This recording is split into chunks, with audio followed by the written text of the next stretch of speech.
Au centre hospitalier de Périgueux, la situation est des plus critiques. Le nombre de malades touchés par la Covid est à ce jour de 23 personnes.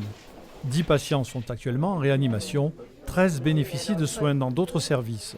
Pour faire face, la direction a fait appel à des salariés habituellement dédiés à d'autres tâches.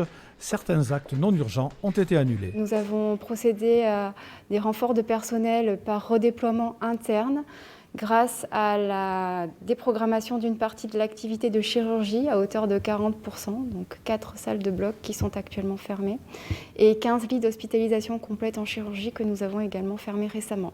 Conséquence, l'hôpital est sous tension. Si des lits ont été ajoutés pour les patients Covid, le personnel épuisé commence à manquer.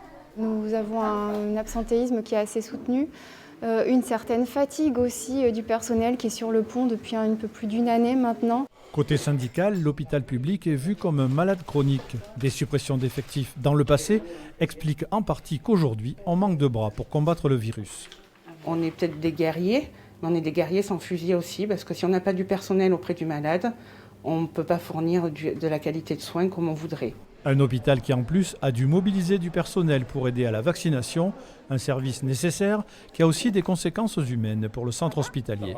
À force de sollicitation, effectivement, on se retrouve avec des personnels en moins qui ne peuvent plus, à part leur seule porte de sortie, c'est l'arrêt de travail, oui, effectivement. Ils sont dans un mal-être aussi.